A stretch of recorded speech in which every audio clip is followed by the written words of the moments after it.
Yeah. Is the presenter view is disturbing you?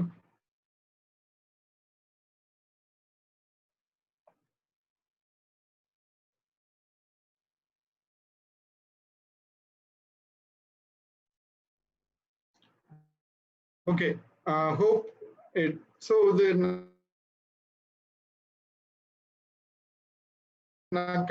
problem enna, I was just trying to explain. There are 3 possible answers. Bring the cart around, bring the coat around, bring the cat around. இது மூணுமே possible answers தான். So நம்ம இதோட அர்த்தம் எப்படி அவங்க கண்டுபிடிக்க முடியும் அப்படின்றதுதான் இங்க இருக்கிற சேலஞ்ச்.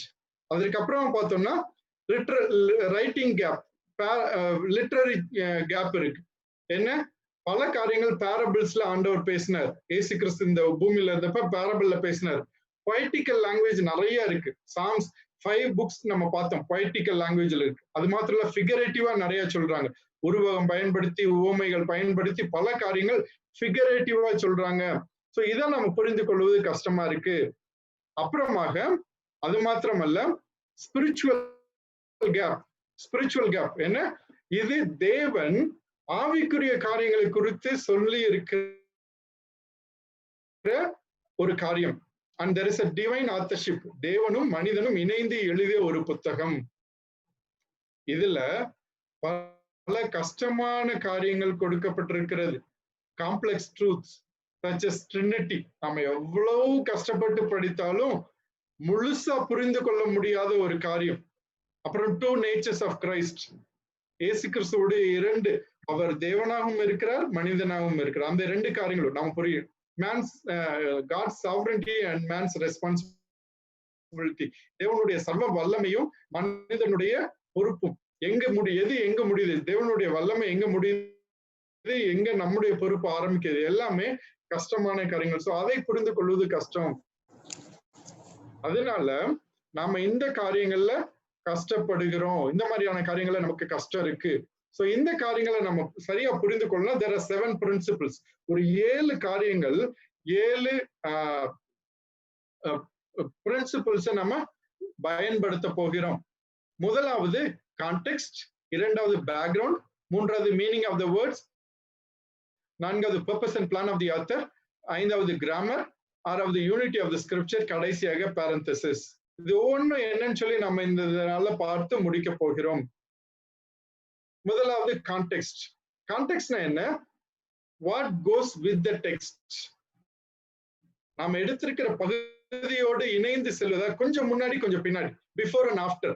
அந்த பகுதிக்கு எடுத்துக்காட்டாக லூக்கா 19வது அதிகாரம் 1-10 நம்முடைய பகுதி என்றால், வேத ஆராய்ச்சியின் பகுதி என்றால், அதற்கு முன்பதாக 18ஆம் அதிகாரத்துல என்ன நடந்துட்டு இருக்கு, 19ஆம் அதிகாரம் 11 என்னெல்லாம் சொல்லிட்டு இருக்கிறாங்கன்னு சொல்லி நம்ம பார்க்கணும். அதுதான் இட் இஸ் த கான்டெக்ஸ்ட். அது 2 கான்டெக்ஸ்ட் இருக்கும். ஒண்ணு நேரோ கான்டெக்ஸ்ட் அல்லது இம்மீடியட் கான்டெக்ஸ்ட் சொல்லுவாங்க. நான் முன்னாடி சொன்னேன், கொஞ்சம் முன்னாடி கொஞ்சம் பின்னாடி, ஒரு அதிகாரம் முன்னாடியும் ஒரு அதிகாரம் பின்னாடியும். யாராவது யோவான் 1:1 வாசிக்கலாமா குயிக்கா? 1:1. ஆதியிலே வார்த்தை இருந்தது, அந்த வார்த்தை தேவனிடத்தில் இருந்தது, அந்த வார்த்தை தேவனாய் இருந்தது. சரி, முதலாக நீங்க இந்த பகுதியை வாசிக்க ஆரம்பிக்கும் போது இந்த வார்த்தை அப்படின்றது உடனே நமக்கு தெரியுமா? தெரியாது. We may not know what the term word means. ஒருவேளை கிறிஸ்தவத்துக்குள்ள இருந்து வந்திருந்தா தெரியும். ஒருவேளை கிறிஸ்துவை புதிதாக அறிந்திருந்தவர்கள் முதலாக இந்த பதத்தை வாசிக்கும் போது வார்த்தைன்னா யார சொல்றாங்கன்னு சொல்லி நமக்கு தெரியாது. ஆனா அதே இது நம்ம கொஞ்சம் கீழே வந்து பார்த்தோம்னா, மற்ற வசனங்களை பார்த்தோம்னா, 14ஆம் வசனம் வாசிங்க பார்ப்போம். அந்த வார்த்தை மாம்சமாகி கிருபையினாலும் சத்தியத்தினாலும் நிறைந்தவராய் நமக்குள்ளே வாசம் பண்ணினார். அவருடைய மகிமையை கண்டோம். அது பிதாவுக்கு ஒரே பேரானவருடைய மகிமைக்கு ஏற்ற மகிமையாகவே இருந்தது. ரொம்ப அழகா சொல்லி இருக்கிறாங்க. அந்த யோவான் என்ன சொல்றாரு? இந்த வார்த்தை யாரு? இந்த வார்த்தை தான் மாம்சமாகி நம்ம இடத்துல வாசம் செய்தது. It dwelt among us. அது மாத்திரம் இல்ல, அவருடைய மகிமை தேவனுடைய பிதாவுடைய மகிமைக்கு ஒப்பாயிருந்தது. So we get little more idea. So நமக்கு அர்த்தம் எங்க தெரிஞ்சுக்கிறோம்? 1ஆம் அதிகாரம் 1வது வசனத்துல இருக்க அந்த டேர்மோட அர்த்தம் 14ஆம் வசனத்துல இன்னும் கொஞ்சம் அதிகமா தெரியுது. இன்னும் கொஞ்சம் பின்னாடி வாசனா இன்னும் நமக்கு முழுசா தெரியும் அது இயேசு கிறிஸ்துவை குறித்து சொல்லுகிறார்கள் என்று. நம்ம என்ன பண்றோம், நேற்று அப்சர்வேஷன்ல ஒன்லி பேசேஜை மாத்திரம் பார்த்தோம். ஆனா இந்த நாள்ல இன்டர்பிரிட்டேஷன்ல பேசேஜுக்கு முன்ன பின்ன எல்லாமே பார்க்க போறோம், அதுல என்னெல்லாம் இருக்குன்னு சொல்லி. சரி, மார்க் 2:1 வாசிங்க. சில நாட்களுக்கு பின்பு அவர் மறுபடியும் கப்பர்நகமுக்கு போனார். அவர் வீட்டில் இருக்கிறார் என்று ஜனங்கள் கேள்விப்பட்டு. என்ன சொல்றாங்க? சில நாட்களுக்கு பின்பு மறுபடியும். இந்த 2 வார்த்தைகளும் பாருங்க. அப்படின்னா இயேசு கிறிஸ்து இந்த கப்பர்நகூம் பண்ணினார். இங்க பாக்குறோம், முதலாக கப்பர்நகூமுக்கு போறாங்க. கலிலேயில இருந்து கப்பர்நகூமுக்கு போறாங்க. சோ இந்த இதுலதான் முதல் முறையா வர்றார். அங்க போய் ஒரு சில காரியங்களை செய்கிறதுனாலதான் திரும்பமா அவர் வரும்போது அப்படின்னு சொல்லி 2வது வசனத்துல ஒரு சில காரியங்கள் இருக்கு. சோ நம்ம அந்த மறுபடியும் அந்த வார்த்தைக்கு சரியா அர்த்தம் எங்க தெரியும், அப்ப முன்னாடி எங்க போனான்னு தெரியும், முன்பதாக இருக்கிற பகுதி. அது ஜஸ்ட் அதே புத்தகத்துல இந்த இம்மீடியட் கான்டெக்ஸ்ட் வந்து ஒரு அதிகாரம் முன்ன ஒரு அதிகாரம் பின்ன, ஒரு சில வசனங்கள் முன்பதாக ஒரு சில வசனங்கள் அதே புத்தகத்துல மாத்திரம். Maybe 2-3 chapters we can go here and there, அதே புத்தகத்துல மாத்திரம் தான். ஆனா அடுத்தது என்னது, 2வது என்னது, ஃபார் ஆர் வைட் கான்டெக்ஸ்ட், பரந்த சூழ்நிலை. அப்படின்னா என்ன, நம்ம ஒரு புத்தகத்தை வாசிச்சுட்டு இருக்கிறப்ப அந்த புத்தகம் மாத்திரமில்ல, மற்ற எல்லா புத்தகத்துல இருந்தும் நம்ம வாசிக்க போறோம், மற்ற எல்லா புத்தகத்துல இருந்தும் வாசிக்க போறோம். அப்பதான் நம்ம அதை புரிந்து கொள்ள முடியும். யோவான் 7:2 வாசிங்க பார்ப்போம். யூதருடைய கூடார பண்டிகை சமீபமாய் இருந்தது. யூதருடைய கூடார பண்டிகை சமீபமா இருந்தது அப்படின்னா என்னங்க, நீங்க அந்த அடுத்த பகுதியை நீங்க வாசிக்க கூடாது. யோவான் 7 மாத்திரம் பார்த்துட்டு, இல்ல யோவான்ல எவ்வளவு நேரம் வாசித்து பார்த்தாலும் இந்த யூதருடைய கூடார பண்டிகைன்னா என்னன்னு சொல்லி தெரியாது. எத்தனை பேர் இந்த கூடார பண்டிகை நம்ம கொண்டாடி இருக்கிறோம்? Give me a thumbs up quickly or in the chat box. கூடார பண்டிகை யாரெல்லாம் கொண்டாடி இருக்கிறோம்? கொண்டாடி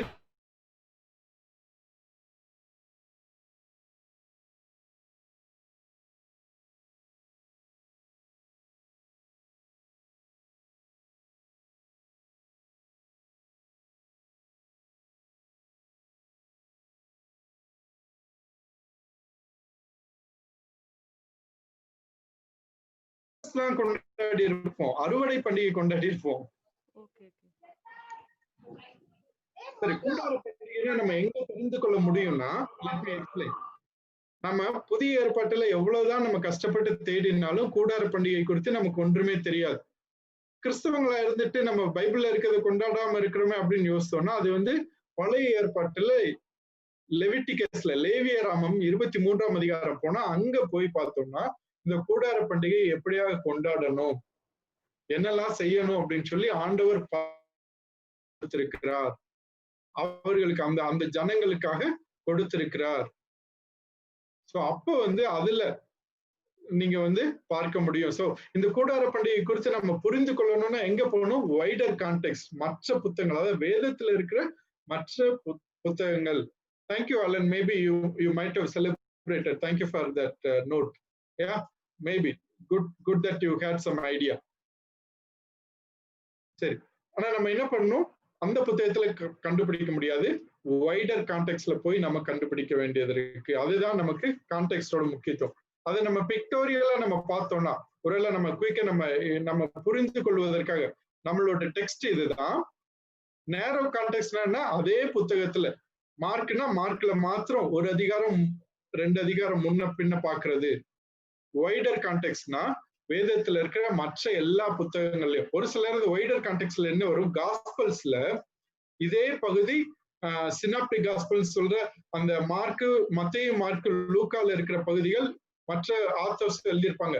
மத்தேயு எழுதின அதே கதையை லூக்காவும் எழுதியிருப்பாரு, மார்க்கும் எழுதியிருப்பாரு. சோ அந்த பகுதி என்ன சொல்லுது, என்ன வித்தியாசமா சொல்லுது, என்ன கொஞ்சம் எக்ஸ்ட்ரா சொல்லுது, தவறா இல்ல, கொஞ்சம் எக்ஸ்ட்ரா இன்ஃபர்மேஷன் கொடுத்திருப்பாங்க. அந்த காரியங்களை பார்க்க போறோம். ஏன் அப்படி எக்ஸ்ட்ரா இன்ஃபர்மேஷன் கொடுக்குறாங்க? நீங்க நியூ டெஸ்டமென்ட் சர்வேல பார்த்திருப்பீங்க, different angles, different purpose, different audience. அவங்க எழுதின நோக்கம் வேற, அவங்களோட அவங்க அந்த காஸ்பல்ஸை வாசிச்ச அந்த குரூப்ஸ் வேற. சோ அவங்களுக்கு தேவையான அந்த காரியங்களை அவங்க சொல்லி இருப்பாங்க. சோ அதுதான் நம்ம பார்க்க போறோம். சோ அதை வைத்து நம்ம இன்னும் அந்த அந்த பகுதியை ஆழமாக புரிந்து கொள்ள முடியும். So context plays a vital role. Context plays a vital role. So நம்ம இந்த கான்டெக்ட்ல என்ன பண்ணணும்? We have to look at the phrase, sentence, இதெல்லாம் வந்து பார்த்து இதுக்கு ப்ராபபிளா லிட்டரலா என்ன மீனிங் இருக்கணும்னு பார்க்கணும். சிம்பிளான மீனிங் என்ன இருக்குன்னு பார்க்கணும். அதுக்கப்புறமா கனெக்டிங் வேர்ட்ஸ் இருக்கா, therefore இருக்கா, பட் இருக்கா, நவ் இருக்கா, இதெல்லாம் இருந்துச்சுன்னா கொஞ்சம் முன்னப்பிட பார்க்கணும். அப்படியான காரியங்கள். அப்புறம் அந்த பகுதியை, நமக்கு இருக்கிற அந்த பகுதியை அந்த அந்த சூழ்நிலையோட சேர்ந்து வாசித்து பார்க்கணும், கான்டெக்ஸ்டோட சேர்ந்து வாசிக்கணும். ஒரு சில வசனங்கள் மாத்திரம், sometime you can even go 2 chapters before and after, நமக்கு தேவையான அளவுக்கு அப்படி வாசித்து நமக்கு அர்த்தம் என்ன தருகிறது என்று சொல்லி நம்ம பார்க்க முடியும். முக்கியமா it will be helpful to have a Bible with cross reference. அதனாலதான் நான் சொன்னேன், நமக்கு ஸ்டடி பைபிள் இருந்துச்சுன்னா ஈஸி. அந்த ஸ்டடி பைபிள்ல ஆங்கிலத்துல வேதாமத்துல ஸ்டடி பைபிள் நமக்கு கொடுத்திருப்பாங்க. காஸ்பல்ஸ்ல ஸ்பெஷலா பிபி அப்படின்னு கொடுத்துருப்பாங்க. பிபினா பேரலல் பேசேஜ். இதே பகுதி வேற எங்க கொடுத்திருக்கிறாங்க, இல்ல ஒரு சில நேரம் ஓல்ட் டெஸ்டமெண்ட்ல இருக்கிற வசனத்தை நியூ டெஸ்டமெண்ட்ல கோட் பண்ணியிருந்தாங்கன்னா அந்த வசனம் எங்க இருக்குன்னு சொல்லி நோட் போட்டு கொடுத்திருப்பாங்க, கிராஸ் ரெஃபரன்ஸ் கொடுத்திருப்பாங்க. அது இருக்கிறப்ப நம்ம வைடர் கான்டெக்ஸ்ட கண்டுபிடிக்கிறது எளிதா இருக்கும். இந்த கான்டெக்ஸ்ட்ல முக்கியமா நம்ம புரிந்து கொள்ள வேண்டியது, ப்ராவர்ப்ஸ்க்கு கான்டெக்ஸ்ட் கிடையாது. ப்ராவர்ப்ஸ் ஒவ்வொன்றும் திருக்குறள் மாதிரி ஒவ்வொன்றும் தனித்தனியான காரியங்கள். அது நாம கான்டெக்ஸ்ட் கண்டுபிடிக்க முடியாது. Each one gives a meaning by itself. அதனால வைடர் கான்டெக்ஸ்டோ அங்க அப்ளை பண்ண முடியாது. சரி, இது கான்டெக்ஸ்ட். இரண்டாவது காரியம் பேக்ரவுண்ட். பேக்ரவுண்ட் பின்னணி. நம்ம முன்னாடியே பார்த்தோம், அந்த நாட்கள்ல பல காரியங்கள், வரலாற்று பின்னணி அதெல்லாம் இருக்கு. அதெல்லாம் இப்ப பார்க்க போறோம். Events in the Bible took place at certain times in history. They were part of the history and shared the culture of people living there. அந்த நாட்கள்ல ஒரு சில வரலாற்று காரியங்கள் நடந்த நாட்கள்ல ஒரு சில கலாச்சார பின்னணியில அந்த அந்த மக்களுடைய வாழ்க்கை முறை இருந்தது. அவர்களுடைய நடவடிக்கைகள், பழக்க வழக்கங்கள் வேற மாதிரி இருந்தது. முக்கியமா நம்ம ஓல்ட் டெஸ்டமெண்ட்ல யூதர்களை குறித்து வாசிக்கிறோம். புதிய ஏற்பாட்டுல ஆதிகால திருச்சபை குறித்து, கிறிஸ்தவர்களை குறித்து வாசிக்கிறோம். அவர்களுடைய பழக்க வழக்கங்கள், கலாச்சாரம் வேற மாதிரியாக இருந்தது. சோ அந்த காரியங்கள் வித்தியாசமா இருந்தது. சோ அதை நாம் புரிந்து கொள்ள வேண்டும். இது மாத்திரமல்ல, இதை சரியாக புரிந்து கொள்ளாவிட்டால் இந்த காரியங்களை நாம் தவறாக புரிந்து கொண்டு விடுவோம். இந்த பின்னணியை நம்ம சரியா புரிந்து கொள்ளாட்டி, இந்த பின்னணியை கணக்குல எடுத்துக்கலாட்டி நம்ம வேதத்தை சரியாக புரிந்து கொள்ள முடியாது. ஏன் தெரியுமா? ஒரு சில நேரம் வேதாமத்துல சொல்லப்பட்ட ஒரு காரியம் அந்த நாளுக்குரிய காரியம் இந்த நாளிலே அதை தவறாக முடிந்துவிடும். வித்தியாசமான கலாச்சாரத்துல தவறா முடிஞ்சு. சோ நம்ம அதை யோசித்து பார்க்கணும். நான் முன்னாடியே சொன்னது போல, we have to cross the barriers of time, language, culture and geography. காலங்களை கடந்து, மொழிகளை கடந்து, கலாச்சாரங்களை கடந்து, பூலோக அமைப்பை கடந்து நம்ம யோசித்து அந்த நாள்ல இது என்ன சொல்லியிருக்காங்கன்னு சொல்லி பார்க்க வேண்டியது முக்கியம். அப்படி பார்க்கும் போது அந்த நாட்டுல இது இப்படி சொல்லியிருந்தாங்கன்னா இன்னைக்கு என்ன நம்ம புரிந்து கொள்ள முடியும்னு சொல்லி ஈஸியா நம்ம புரிந்து கொள்ளலாம். So we have to transport ourselves to the world of the Bible. OTNT சர்வேல திரும்ப சொல்லிருப்பாங்க, வேர்ல்ட் ஆஃப் த பைபிள். அந்த நாளுடைய காரியங்களுக்குள்ளாக நம்ம போய் பார்ப்போம். அந்த நாள்ல என்ன நடந்துச்சுன்னு போய் பார்ப்போம்னு சொல்லி நீங்க பார்த்திருப்பீங்க, கற்றுக்கொண்டு இருப்பீங்க. தயவுசெய்து அந்த காரியங்களை மனதுல வைத்துக்கொண்டு இந்த இன்டர்பிரேஷன்ல பேக்ரவுண்ட் பார்க்க வேண்டியது முக்கியம். அது மாத்திரம் இல்ல, the first step to interpretation என்ன தெரியுமா? நான் சொன்னது போல அந்த நாளுக்குரிய காரியங்களுக்குள்ள போகணும். we need to note and recognize the cultural and linguistic gap between the worldview of the biblical narrative and the worldview of the contemporary narrative society. அந்த நாளோட உலகத்தை புரிந்து கொண்டால் இந்த நாளுடைய உலகத்தோடு ஒப்பிட்டு பார்க்கும்போது என்ன என்று சொல்லி நாம புரிந்து கொள்ள முடியும். இன்னும் ஒரு சில காரியங்கள் பேக்ரவுண்ட் குறித்து. The Bible itself gives a great deal of background information. வேதாகமமே அதற்குரிய பின்னணியை பல இடங்கள்ல அதையவே தருது, நமக்காக தந்திருக்கு. அதனால நம்ம பைபிள் அதிகமா வாசிக்க வாசிக்க வாசிக்க நாம் இந்த காரியங்களை சரியாக புரிந்து கொள்வது அது எளிதாக இருக்கும். எடுத்துக்காட்டாக the Old Testament history, the background for itself and for the New Testament. ஆதியாகமத்திலிருந்து உபாகமம் வரைக்கும் இருக்கிற அந்த புத்தகங்களை வாசித்தோம்னாலே பின்பதாக இருக்கிற அந்த பழைய ஏற்பாட்டு காலத்தோட எல்லா பழக்க வழக்கங்களுக்கும் அதுதான் அடிப்படை, அதுதான் பின்னணி. அது மாத்திரம் இல்ல, புதிய ஏற்பாட்டில் இருந்த பல பழக்க வழக்கங்களுக்கும் அது பின்னணியா இருக்கு. So we need to be thorough with the Old Testament to understand what the rest of the Old Testament and the New Testament speaks about. And it will be helpful to take note of Bible customs. அந்த நாட்கள்ல இந்த பழக்க வழக்கங்கள், கலாச்சாரம் அதெல்லாம் தெரிந்து கொண்டு அதை குறிப்பெடுக்க வேண்டியது முக்கியம். அதற்கு நம்ம என்ன செய்யலாம்? பைபிள் டிக்ஷனரி, லயன்ஸ் ஹேண்ட்புக், அப்புறம் கமெண்ட்ரி. நேத்து ஒரு தம்பி கேட்டிருந்தாங்க, ஏன் மற்றவர்களுக்கு ஆண்டவர் சொன்னதை நம்ம பயன்படுத்தணும். நான் கமெண்ட்ரி இங்க பயன்படுத்தணும்னு சொல்றது அடுத்தவங்க சொன்ன விளக்கத்தை ஏற்றுக்கொள்வதற்காக அல்ல, அவர்கள் தந்திருக்கிற இந்த கலாச்சாரங்களை குறித்து ஒரு சிலர் அவர்கள் தங்களுடைய வாழ்க்கையை அர்ப்பணித்து அந்த காரியங்களை குறித்து அறிந்திருக்கிறார்கள், நமக்காக எழுதி இருக்கிறாங்க. So to get that background information, பின்னணியை குறித்த காரியங்களை கற்றுக்கொள்வதற்காக மாத்திரம் நாம் கமெண்ட்ரியை பயன்படுத்துகிறோம். We use the commentary only for that purpose, not to get the meaning right away. நம்ம ஸ்கூல்ல படிக்கிறப்ப நோட்ஸ் நம்ம கைட் புக் எல்லாம் வாங்கி கற்றுக்கொள்ளல, அதுக்காக கிடையாது. நம்ம இந்த டூல்ஸ் எல்லாம் பயன்படுத்துவோம், டிக்ஷனரி பயன்படுத்துவோம், ஹேண்ட்புக் பயன்படுத்துவோம். ஏன்னா அதுல எல்லாம் lot of informations are given. People have spent time in researching, archaeological இதுல, ஜியாகிரபிக்கல் இதுல அவங்க எல்லாம் ரிசர்ச் பண்ணி அந்த இன்ஃபர்மேஷன் கொடுத்திருக்கிறாங்க. அதை வைத்து அந்த இன்ஃபர்மேஷனை வைத்து நம்ம புரிந்து கொள்ள போறோம். You are going to understand the text. அதற்காக மாத்திரம். ஸோ தயவு செய்து நீங்க இன்டர்பிரிட்டேஷன் பண்ணும் போது இந்த கமெண்ட்ரியில அர்த்தத்தை எடுத்துக்கொள்ளாதீர்கள். Wait for that. அதை கடைசியா நீங்க செக் பண்ணுங்க.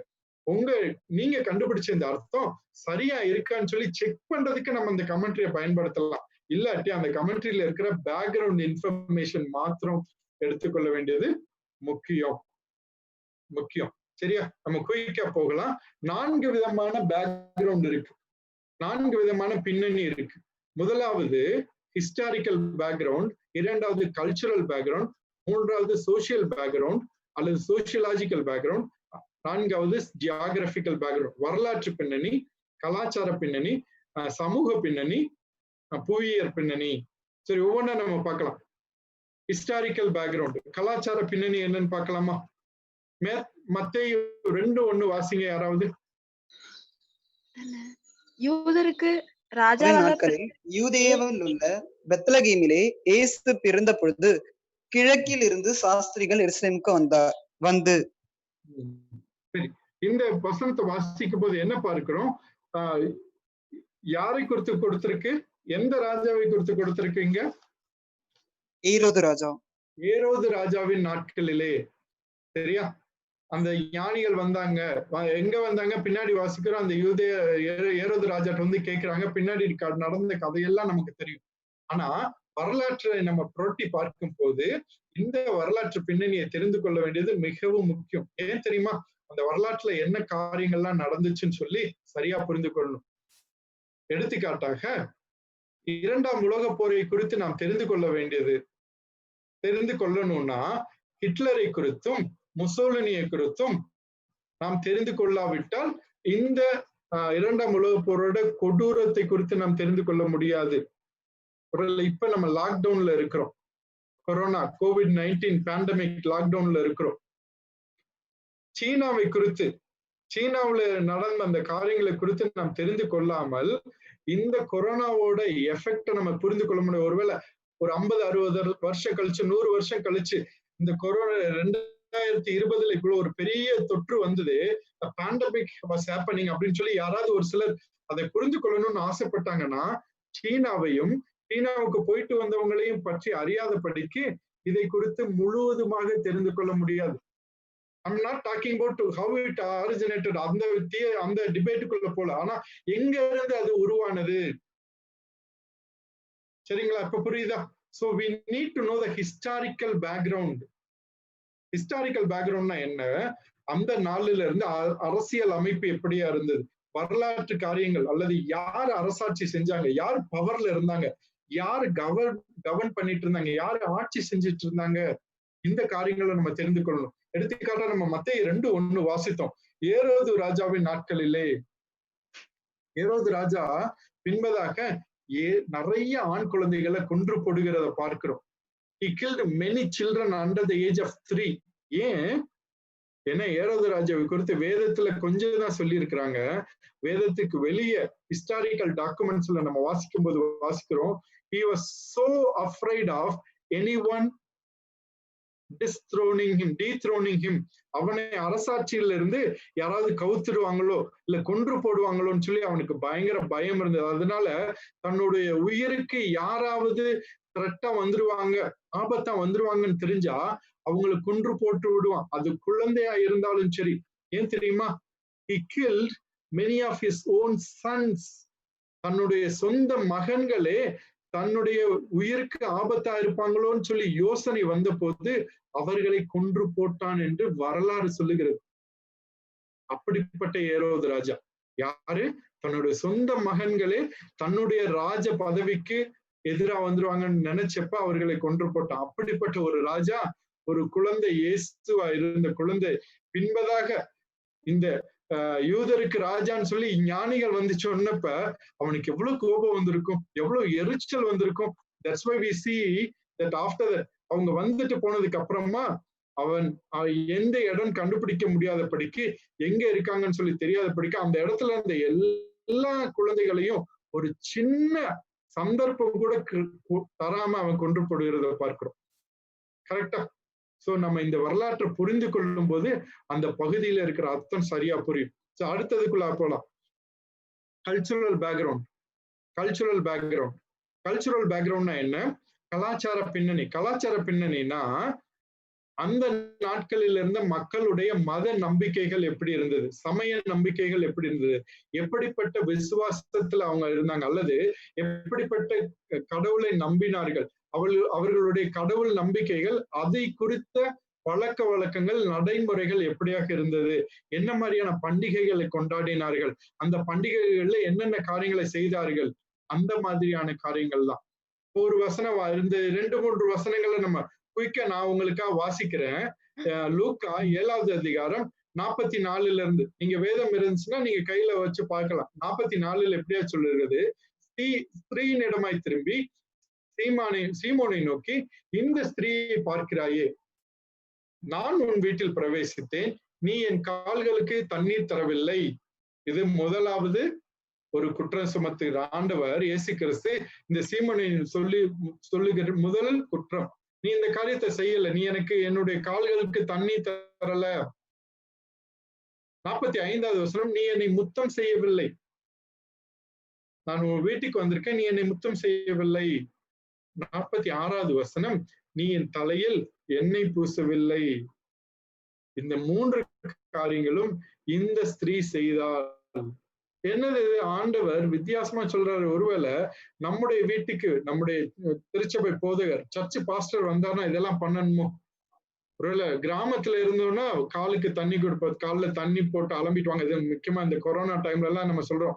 இதனாலதான் நம்ம தமிழர்கள்லாம் முன்னாடி இருந்து கை காலெல்லாம் அலம்பிட்டு தான் வீட்டுக்கு வருவோம், வீட்டுக்குள்ள போவோம்னு சொல்லி சொல்ற நல்ல காரியம். ஒருவேளை சிட்டியில ஷூ போட்டுட்டு வர்றவங்க, சாக்ஸ் போட்டுட்டு வர்றவங்க காலை அப்படி கழுவிட்டு வருவாங்களா? வந்தோடனே தண்ணி நம்ம அப்படி கொடுக்க முடியுமா? கொடுக்க முடியாது. அல்லது வந்த உடனே நம்ம வீட்டுல எல்லாம் என்ன செய்வோம்? நம்ம கை கூப்பி நமஸ்காரம் சொல்லுவோம். கை கொடுக்கிறது இப்ப சிட்டில இருக்கு. ஆனா நம்மளுடைய தமிழர் பண்பாடு என்ன? இப்ப தைரியமா நம்ம சொல்றோம் கை கூப்பி வணங்குறது. ஆனா அவர்களுடைய காலத்துல இருந்த பழக்கம் என்ன?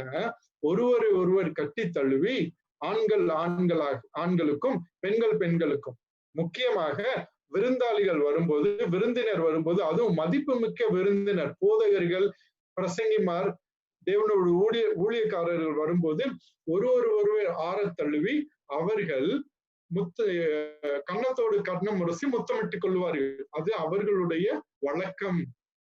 அப்படி செய்யலாட்டி அது ஒரு மதிப்பு தராத ஒரு செயல் என்று எண்ணப்படும். It is a disrespect for the guests. அப்புறம் அது மாத்திரமல்ல, ஒரு போதகர் தேவனுடைய ஊழியக்காரர் வந்தாருன்னா அந்த காலத்துல பழைய ஏற்பாட்டுல என்ன சொல்லியிருக்கு, தலையில எண்ணெயால அபிஷேகம் செய்யணும்.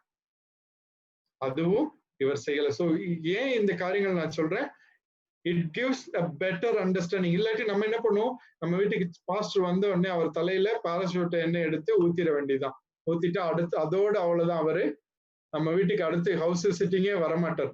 இயோ ஸ்டாஃப் நம்ம வீட்டுக்கு வந்தாங்கன்னா என்ன பண்ணணும், தலையில எடுத்து எண்ணெய் எடுத்து ஊத்துனா அவ்வளவுதான், அடுத்து அவங்க வரவே மாட்டாங்க. அது கிடையாது. இந்த பகுதி நம்ம சரியா புரிந்து கொண்டால் அதை நாம் இந்த பகுதியோட அர்த்தத்தை சரியாக புரிந்து கொள்ள முடியும். இன்னும் ஒரே ஒரு இதை மட்டும் பார்த்துட்டு, இந்த பேக்ரவுண்ட்ல கடைசி இந்த ரெண்டு மாத்திரம் பார்த்துட்டு நம்ம பிரேக் எடுக்கலாம் குயிக்கா. தேர்ட் பேக்ரவுண்ட், சோசியலாஜிக்கல் பேக்ரவுண்ட், சமூக பின்னணி. சமூக பின்னணினா என்ன, அந்த நாளுடைய சமுதாயம் எப்படி கட்டமைக்கப்பட்டிருந்தது, பணக்காரர் ஏழை எப்படி இருந்தாங்க, அல்லது நோய்வாய்ப்பட்டவர்களை எப்படியாக அவர்கள் ட்ரீட் பண்ணாங்க, அது மாத்திரமல்ல ஒருவரோடு ஒருவர் எப்படி பழகினாங்க, வேறு வேறு சமுதாயத்துல இருந்தவங்க எப்படி பழகினாங்க அப்படின்னு சொல்லி பார்க்கிற காரியம். மார்க் 1:40-42 பாருங்க குயிக்கா.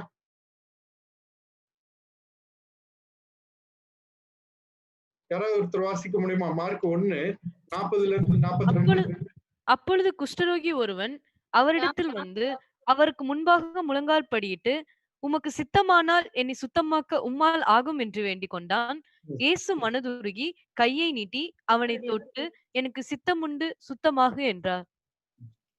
இதுல ஏதாவது நமக்கு வித்தியாசமா படுதா? ஒருவேளை இந்த பகுதியை நம்ம முன்னாடி ஆராய்ச்சி பண்ணணும்னு எதுவும் சொல்ல வேண்டாம்.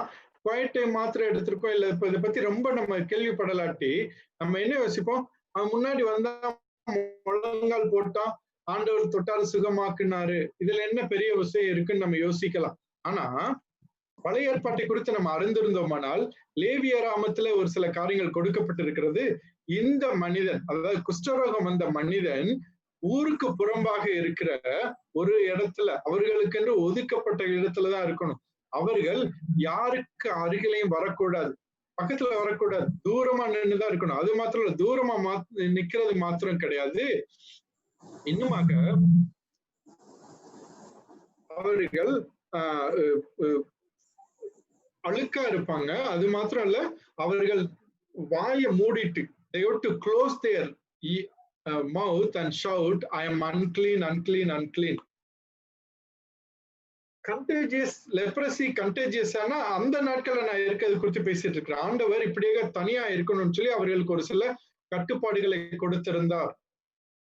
அந்த நாள்ல இவன் என்ன பண்றா, தூரமா இல்ல. அது மாத்திரம் இல்ல, இன்னொரு காரியம் வரலாற்றை புரட்டி பார்க்கும் போது இதுக்கு கமெண்ட்ரி எழுதினவங்க எல்லாம் என்ன எழுத ஆரம்பிச்சாங்க, அது தூரம்னா எவ்வளவு தூரத்துல வந்து நிக்கலாம் அப்படின்னு சொல்லி 3 to 6 அடி தூரத்துல இருக்கணும். அதுக்கு பக்கத்துல வந்துட்டா அந்த குஷ்டரோகம் நமக்கு வந்துடும், இல்ல நாமளும் தீட்டுப்பட்டவர்களா இருக்கிறோம், அங்க போய் உட்கார்ந்துடும், நாமளும் அந்த ஒதுக்கப்பட்ட இடத்துல உட்கார்ந்துடணும், நம்ம ஊருக்குள்ள போக முடியாது. அவ்வளவு பயங்கரமான ஒரு கட்டுப்பாடுகள் இருந்தது. ஆனா அந்த நேரத்துல இந்த இயேசு கிறிஸ்து என்ன செய்யறாரு, அந்த மனிதன் என்ன சொல்றான், அந்த மனிதன் என்ன சொல்லணும், நான் ஐ எம் அன்கிளீன், நான் ஐ எம் அன்கிளீன் அப்படிதான் சொல்லணும். ஆனா என்ன சொல்றான், இயேசு கிறிஸ்துக்கு பக்கத்துல வந்துட்டான். பக்கத்துல வந்து என்ன சொல்றான், உமக்கு சித்தமானால் என்னை சுத்தமாக்க உம்மால் கூடும். எவ்வளவு தூரம், ரொம்ப தூரம் கிடையாது, வெரி க்ளோஸ். ஆண்டவருடைய கரம் எட்டி தொடும் அளவிற்கு ரொம்ப க்ளோஸ்ல நிக்கிறான். இட் இஸ் அவங்களுடைய கலாச்சாரப்படி, அது அவங்களுடைய சமூகத்தினோட காரியத்தின்படி இது பயங்கரமான குற்றமான காரியம். இயேசு கிறிஸ்துவுக்கும் இந்த தொற்று பற்றி கொள்ளும் என்று பயம் இருக்கலாம். ஆனாலும் கூட அதை எல்லாம் மீறி ஆண்டவர் என்ன செய்கிறார், அவனை தொட்டு குணப்படுத்துகிறார். இதுல தொடுறதுல என்ன காரியம், ஆண்டவர் வார்த்தை சொல்லி இருந்த போது அவர் குணமாயிருக்க முடியும். ஏன்னா மார்க் 2ஆம் அதிகாரம் பார்க்கிறோம், இன்னொரு பேரலிட்டிக் மேன அவர் எப்படி குணப்படுத்துகிறார், பேசுகிறார், உன்னுடைய படுக்கை எடுத்துக்கொண்டு நட என்று சொல்லி சொல்லதான் செய்கிறாரு. அவருடைய சொல் கேட்டு அவன் எழுந்து நடக்கிறான். இயேசுடைய வார்த்தைக்கு வல்லமை இருந்தது, அதை இவர் இங்க செய்திருக்கலாம். ஆனால் ஏன் தொடுகிறார், ஏன் தெரியுமா, ஏன்னா இந்த மனிதன் இந்த ஒதுக்குப்புறமான இடத்திற்கு வந்து எவ்வளவு நாட்கள் ஆயிடுச்சுன்னு சொல்லி யாருக்கும் தெரியல. We do not know how he was longing for another human beings to touch. இன்னொரு மனிதன் தன்னை தொடுவது. ஒருவேளை திருமணம் ஆகியிருந்தா தன்னுடைய மனைவி இவனை தொட்டு பல நாட்கள் ஆயிருந்துக்கலாம், அல்லது குழந்தைகளை கூட இவன் தூக்கி கொஞ்சி இருக்க முடியாது. இப்ப நம்ம இந்த கொரோனால இருக்கிறோம் இல்லையா, நம்ம கொரோனால இருக்கிறவங்க நல்லாவே தெரியும். ஒரு சிலருக்கு அந்த கொரோனா பாதிப்பு இருந்தா நம்ம தனிமைப்படுத்தப்பட்டு விடுவோம், தூரமா இருப்போம். And it is so mentally exhausting. பயங்கர ஒரு சைக்கலாஜிக்கல் இஷ்யூ. தனியா இருக்க முடியாது. எவ்வளவு நாள்? 14 நாள் 28 நாள் தனியா இருக்கணும். நம்ம பக்கத்துல யாரும் வரமாட்டாங்க. சாப்பாடு கூட தூரமா இருந்துதான் கொடுப்பாங்க. நம்ம தொட முடியாது, நாம யாரையும் தொட முடியாது, நம்மை யாரும் தொட முடியாது. ரொம்ப கொடூரமான காரியம். It is only for a month. ஆனா அந்த மனுஷனுக்கு எவ்வளவு நாள் இப்படி இருந்தான்னு சொல்லி நமக்கு தெரியலைங்க. It could be months, it could be years. ஒரு சில ஆண்டுகள் இந்த பிரச்சனையினால அவன் இங்க இருந்திருக்கலாம். ஏங்கி இருப்பான். யாராவது ஒரு மனுஷன் நம்மளை தொட மாட்டாங்களா? அந்த தொடுதல் அவனுக்கு மிக பெரிய பூரிப்பை தந்திருக்கும். He would have been so joyful. அது ஆண்டவருக்கு தெரியும், இயேசு கிறிஸ்துவுக்கு அது தெரியும். He needed healing, yes, but he needed a touch more than a healing. இன்னொரு மனுஷன் அவரோட கையில தோல்ல கை போட்டு, I accept you as a human being. You are a human being. மத்தவங்கள அவனை ஒதுக்கி வச்சப்ப அந்த தொடுதல் என்ன உணர்த்தி இருக்கும்? I accept you as a human being like myself. என்னை போல நீயும் ஒரு மனிதன் என்று, சாதாரண மனிதன் என்று நான் உன்னை ஏற்றுக்கொள்கிறேன் என்று அந்த ஒரு தொடுதல் உணர்த்தி இருக்கும். இதை நம்ம எங்க இருந்து புரிந்து கொள்கிறோம்? அந்த சமூக பின்னணியை படிக்கும் போது அதுல இருந்து நாம் புரிந்து கொள்கிறோம். எவ்வளவு ஆழமான காரியம் பாருங்க. இல்லாட்டி இயேசு கிறிஸ்து வந்தாரியா, தொட்டாரியா, சுகமாக்குனாரியா, இல்லையா போயிடலாம். இல்ல, it is so big, it is so big. கடைசியா ஜியோகிராபிக்கல், இதை மாத்திரம் I'm taking little more time. குயிக்கா நான் இதை முடிச்சிடறேன். ஜியோகிராபிக்கல், புவியியற் பின்னணி. யோவான் 4:3-4-5 யாராவது குயிக்கா வாசிங்க. இயேசு தாமே ஞானஸ்தானம் கொடுக்கவில்லை, அவருடைய சீஷர்கள் கொடுத்தார்கள். அவர் சமாரியா நாட்டின் வழியாய் போக வேண்டியதாய் இருந்தபடியால் யாக்கோபு, சமாரியா நாடு, ஓகே, யாக்கோபு தன் குமாரனாகிய யோசேப்புக்கு கொடுத்த நிலத்துக்கு அருகே இருந்த சமாரியாவில் உள்ள சீகார் எனப்பட்ட ஊருக்கு வந்தார். சரி, ஒருவேளை ஆங்கில வேதாகமத்துல இன்னும் கொஞ்சம் தெளிவா இருக்கும்னு நினைக்கிறேன். ஒருவேளை அந்த வசனங்கள் முன்ன பின்ன இருக்கான்னு சொல்லி தெரியல. ஆங்கில வேதாகமத்துல பார்க்கும் போது இப்படியாக இருக்கு. When the Lord learned of this, he left Judea. அவர் யூதேயாவிலிருந்து கலிலேயாவுக்கு செல்லுகிறார். யூதேயா எங்க இருக்கு தெரியுமா?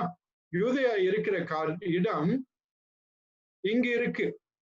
யூதேயால இருந்து கலிலேயா பகுதிக்கு செல்லுகிறார். யூதேயால இருந்து சமாரியா வழியாக கலிலேயா பகுதிக்கு செல்ல வேண்டும். ஒருவேளை அந்த நாட்கள்ல இருக்கிற அந்த பகுதியை குறித்து நம்ம ரொம்ப தெரியலாட்டி நமக்கு இருக்கிற காரியம் என்ன? ஒருவேளை தமிழ் பைபிள்ல 2வது வசனம் 2, 3, 4 வாசம்னா தெரியும். யூதேயாவில இருந்து கலிலேக்கு நம்ம புவியியற் காரியத்தை எப்படி சாதாரணமா பார்த்தோம்னா சமாரியா வழியா தானே போகணும். இதுல என்ன பெரிய பிரச்சனை இருக்கு அப்படின்னு சொல்லி யோசிக்கலாம். It is natural root. ஒருவேளை நம்ம சென்னையில இருந்து மதுரைக்கு வரணும்னா திருச்சி வழியா வரலாம், இது சாதாரணமான காரியம். ஆனா சென்னையில இருந்து திருச்சி வர்றதுக்கு பெங்களூர் வழியா வர முடியுமா?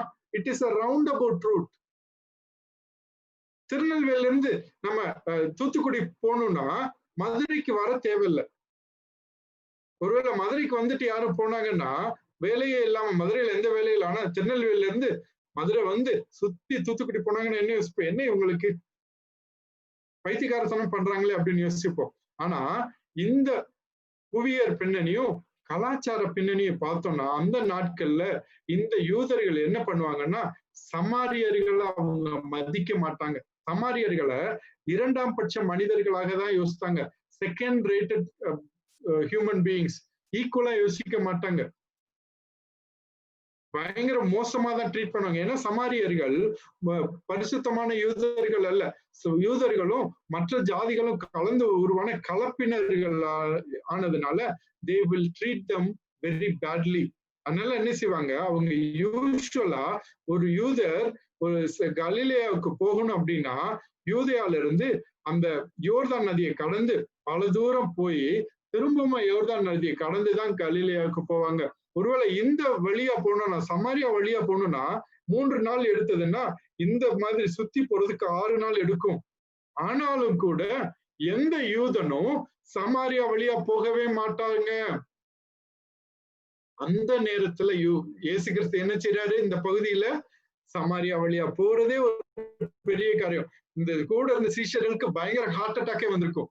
என்னது இது, இவர் எல்லா காரியங்களும் செஞ்சுட்டு இருக்கிறாரு அப்படின்னு சொல்லி. அது மாத்திரம் இல்ல, அந்த பகுதியில இன்னும் வாசிக்கும் போது ஒரு யூதனானவர் போய் யார் இடத்துல தண்ணி கேட்கிறாரு? சமாரிய பெண்ணிடத்துல தண்ணி கேட்கிறாரு. It is another outrageous atrocity. அந்த நாட்கள் ஒரு பயங்கரமான ஒரு மோசமான காரியம். ஆனாலும் இயேசு கிறிஸ்து அந்த காரியங்களை எல்லாம் கடந்து போறார். சோ இந்த புவியியற் பின்னணியும் கலாச்சார பின்னணி, சமூக பின்னணி எல்லாம் சேர்ந்து வைத்து பார்க்கும்போது அந்த பகுதியில இயேசு கிறிஸ்து எவ்வளவு புதுமையான காரியங்களை, எவ்வளவு காரியங்களை அவர் கடந்து சென்றார். பாரம்பரியத்தை அவர் பழைய ஏற்பாட்டுல அவர் எதிரா செய்யல, பழைய ஏற்பாட்டுக்கு முரணா செய்யல. அந்த மனிதர்களுடைய பாரம்பரியங்கள், மனிதர்களால் ஏற்படுத்தப்பட்ட பாரம்பரியங்களை உடைத்தெறிகிறதை பார்க்கிறோம். சோ 2 காரியம் நம்ம பார்த்திருக்கிறோம், 2 principles, context and background. I hope you all understand. Is there any doubt in these two? And we'll have a break now.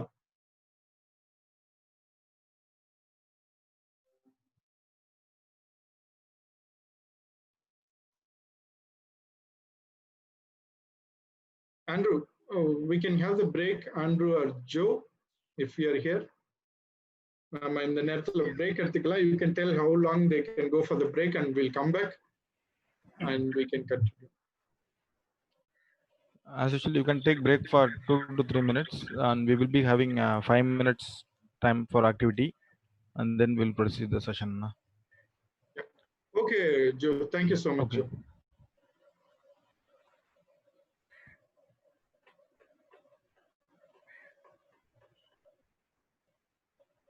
வார்த்தை வேற வேற இடத்துல வரும், ஒவ்வொரு இடத்துல ஒவ்வொரு அர்த்தத்தை தரும். ஒவ்வொரு இடத்துலையும் ஒவ்வொரு அர்த்தத்தை தருகிறதாக இருக்கும். ஒரே வார்த்தை வேற வேற இடத்துல வேற வேற அர்த்தத்தை தரும். எடுத்துக்காட்டா வெளிப்படுத்தின விசேஷம் 5:5 யாராவதும் 1 பேதுரு 5:8 யாராவது வாசிக்கலாமா வேகமா? அப்பொழுது மூப்பர்களில் ஒருவன் என்னை நோக்கி, நீ அழ வேண்டாம், இதோ யூதா கோத்திரத்து சிங்கமும் தாவீதின் வேருமானவர் புஸ்தகத்தை திறக்கவும் அதன் 7 முத்திரைகளை உடைக்கவும் ஜெயம் கொண்டிருக்கிறார் என்றான்.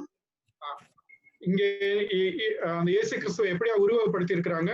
யூதா குலத்து சிங்கம் அப்படின்னு சொல்லி இருக்கிறாங்க. 1 பேதுரு 5:8 வாசிங்க. தெளிந்தபடி இளைஞரே, மூப்பருக்கு கீழ்ப்படியுங்கள், நீங்கள் எல்லாரும் ஒருவருக்கொருவர் கீழ்ப்படிந்து மனத்தாழ்மை அணிந்து கொள்ளுங்கள். பெருமையுள்ளவர்களுக்கு தேவன் எதிர்த்து நிற்கிறார், தாழ்மையுள்ளவர்களுக்கு கிருபை அளிக்கிறார். ஆங்கிலத்துல 1 Peter 5:8 நம்ம அங்க வாசித்தோம்னா அங்கேயும் சிங்கம் அப்படின்னு, அதாவது கர்ச்சிக்கிற சிங்கத்தை போல சாத்தானானவன் வருகிறான்னு சொல்லி இருக்கும். வெளிப்படுத்தின விசேஷத்தை 5 சிங்கத்தை குறித்து சொல்லப்பட்டிருக்கிறது. இங்கேயும் சிங்கம் என்ற வார்த்தை பயன்படுத்தப்பட்டிருக்கிறது. ஒரு சில நேரம் நம்ம என்ன கூடாது, அங்கேயும் சிங்கம் தான் இங்கேயும் சிங்கம், 2 ஒரே சிங்கம் தான் அப்படின்னு சொன்னா அசிங்கமாயிடும். அது வேற இது வேற. வெளிப்படுத்தானை கர்ச்சிக்கிற சிங்கம் போல என்று உருவப்படுத்தி இருக்கிறார்கள். சோ அதை நாம் புரிந்து கொள்ளணும். வேற வேற அர்த்தம், ஒரே வார்த்தை தான் வேற வேற அர்த்தம் தரும். இன்னும் ஒரு சில இடங்கள்ல different words but one meaning, வேற வேற வார்த்தைகள் பயன்படுத்தப்பட்டிருக்கும், ஆனா ஒரே அர்த்தம் தருவதாக இருக்கும். மார்க் 9ஆம் அதிகாரம் 45-47 வாசிங்க பார்க்கலாம். Mark 9:45 and 47. உன் கால் உனக்கு இடரல் உண்டாக்கினால் அதை தரித்து போடு. நீ 2 காலுடையவனாய் அவியாத அக்னியுள்ள நகரத்திலே தள்ளப்படுவதை பார்க்கிலும் சப்பானியாய் ஜீவனுக்குள் பிரவேசிப்பது உனக்கு நலமாய் இருக்கும். எதற்குள் பிரவேசிப்பது? ஜீவனுக்குள் பிரவேசிப்பது. லைஃப் அப்படின்ற வார்த்தை கொடுக்கப்பட்டிருக்கிறது. 47வது வசனம், உன் கண் உனக்கு இடரல் உண்டாக்கினால் அதை பிடுங்கி போடு. நீ 2 கண்ணுடையவனாய் நரக அக்கினியிலே தள்ளப்படுவதை பார்க்கிலும் ஒற்றை கண்ணனாய் தேவனுடைய ராஜ்யத்தில் பிரவேசிப்பது உனக்கு நலமாய் இருக்கும். இங்க எதற்குள்ள பிரவேசிப்பது? தேவனுடைய ராஜ்யத்துல. சோ ஒரு இடத்துல ஜீவன் என்று கொடுத்திருக்கிறது, இன்னொரு இடத்துல தேவனுடைய ராஜ்யம் என்று. both are same meaning. வேற வேற வார்த்தைகள் இருக்கு, ஆனா ஒரே அர்த்தத்தை தருகிறது. நாம உட்கார்ந்துட்டு ஜீவன் என்ன, தேவனுடைய ராஜ்யம்னா என்ன, அது ரெண்டு வேற வேற அப்படின்னு சொல்லி பைபிள் ஸ்டடி எடுக்க கூடாது.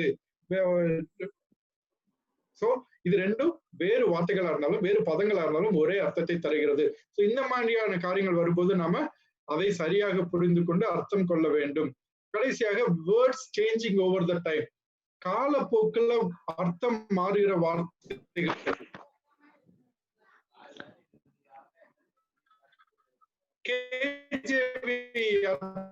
இருந்துச்சுன்னா 1 Corinthians 13th chapter ஒரு சில வசனங்கள் நான் சொல்றேன், அதை நம்ம வாசிக்கலாம். 1 Corinthians 13ல